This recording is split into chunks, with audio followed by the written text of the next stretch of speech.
Welcome to Beginning Cooks. Today I have a special guest, my friend Andrew. Hi folks. What are we going to be making today? We're going to make a basic risotto and show you how easy it is, but we're actually going a little innovative, a little fusion-y and making a kimchi bacon risotto. Sounds good. Sounds easy. Let's try it. Great.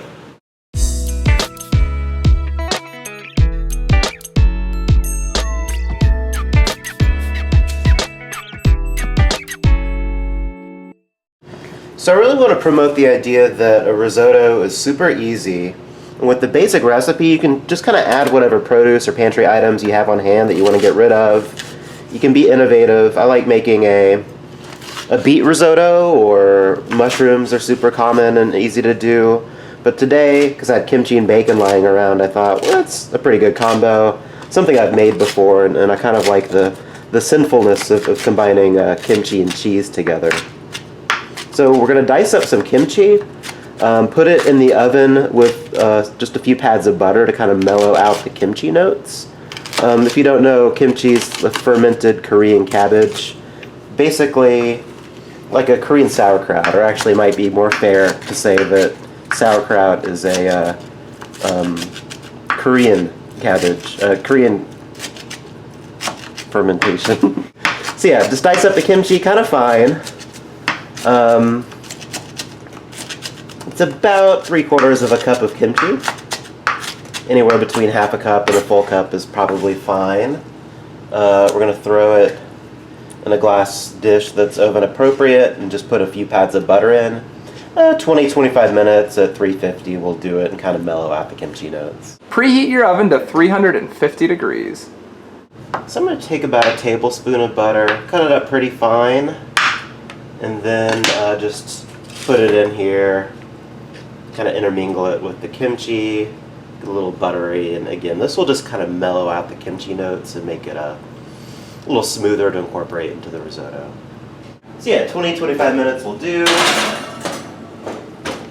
So while the kimchi is in the oven, let's go ahead and prepare our other main things. The most important thing for risotto is having your stock warm and ready. Because basically all a risotto is you're adding a little bit of stock to the rice at a time until it's all absorbed while stirring continuously, as we'll demonstrate. And then since we're adding bacon to it, we're going to go and start cooking the bacon and then set it aside to crumble into the risotto toward the end. So 4 cups of stock. And I'm going to use what I have at home stock-wise. Any kind of stock will work, it doesn't really matter. I just happen to have beef stock on hand, so we're using beef stock, and I like to use better than bouillon, but again, it doesn't really matter. You can use vegetable stock, fish stock, chicken stock. Any stock will do with the risotto. So we're going to let that warm up and go ahead and start frying the bacon to set aside. We're going to use 4 strips of bacon. We're going to let the pan warm up a little bit more though. Cool, so we're going to throw 4 strips of bacon on. Again, while the stock is warming, or while other ingredients are readying, it's best to go ahead and prepare the stuff for your risotto, because you're stirring a risotto constantly, so you just want to have everything prepped and ready to go, so you're not unable to stir it continuously. So we're going to chop up a small onion. It doesn't even really have to be all of the onion, but add your onion diced pretty fine.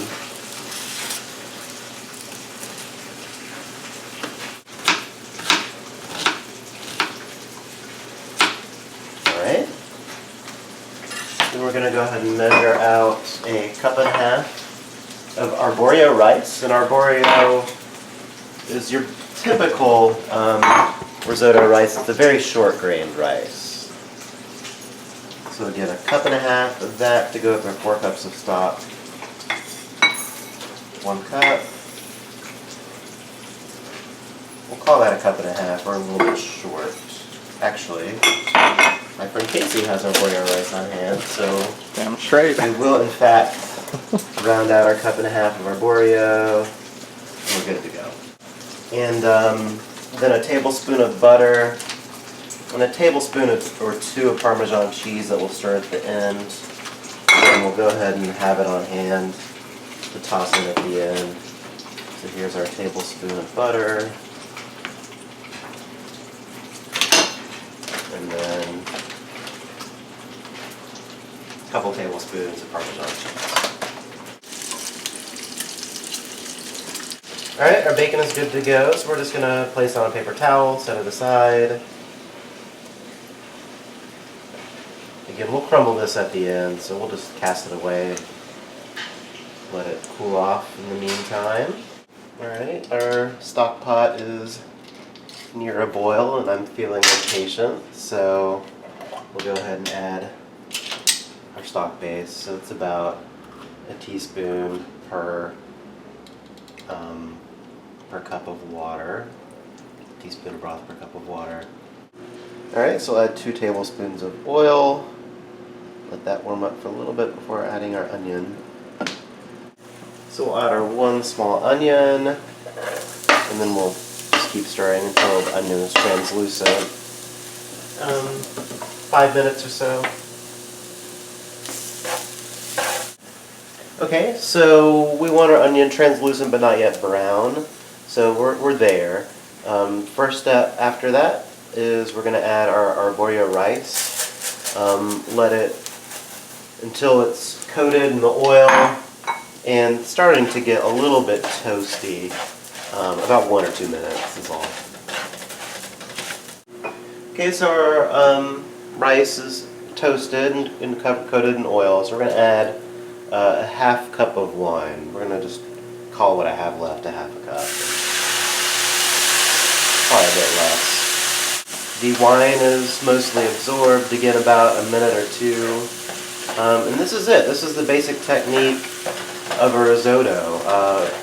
Basically the starch bleeds from the rice and gets into the sauce and makes it a creamy dish. So that's the heart of what a risotto is. It's a creamy Italian rice dish.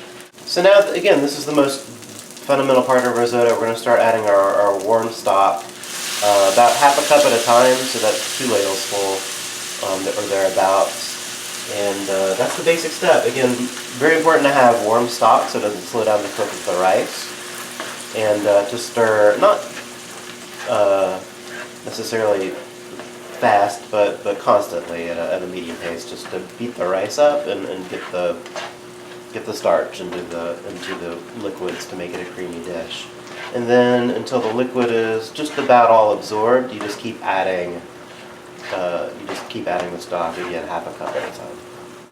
Okay, it's been about 12 minutes and our rice is starting to plump up. It's getting pretty fast on a pot this much surface area. So what you want to do, you don't have to use all of your stock. You want to start tasting it.